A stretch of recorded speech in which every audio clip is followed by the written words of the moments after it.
આજ તો મેળાનો છેલ્લો દિવસ હતો અને હું અને અક્ષય અને મારા કાકાનો છોકરો જયદીપ પાછા એકદાન આટો મારવા આવી ગયા. મેં કીધું કેવોક મેળો છે લાલજી.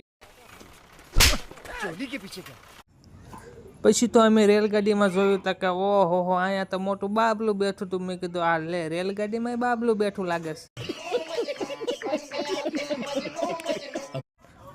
રેલગાડીમાં બાબલું બેઠું હતું. અક્ષય કે મારે બેવું છે. મેં કીધું તારે થોડોક કે બાબલા ભેગું બેવાય. મેં કીધું બાબલા નહીં આપણે હેઠે ઉતારવું પડશે હો.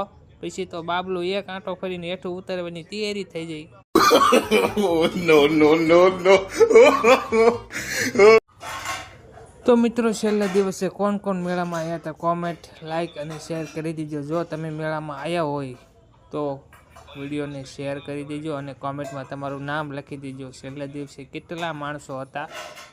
સગડોળ પણ ચાલુ હતા. એક મેળો બંધ હતો અને એક મેળો ચાલુ હતો. પછી અમે થોડો ઘણો વિડીયો ઉતારીને ઠંડી તો તેથી બહુ હતી. અક્ષય કે બહુ ટાઈટ હોય છે.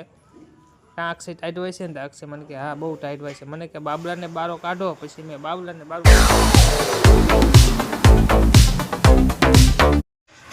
પછી તો બાબલો આવીને કે હાલો કેમ છે બધાને. નો નો નો નો. પછી તો બાબલું વહી ગયું ટાઢીનું ઘરે અને અમે પણ ઘરે જતા રહ્યા.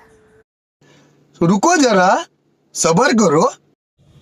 મેળો પૂરો થઈ ગયો તો ઇનામ વાળા તો ઘરે જવાનું નામ જ નથી લેતા. બધાને કે ઇનામ લાગશે. મેં કીધું હે બધાને ઇનામ લાગશે તા કે હા હો કે પાકું 50% ઇનામ લાગશે. નો નો નો નો.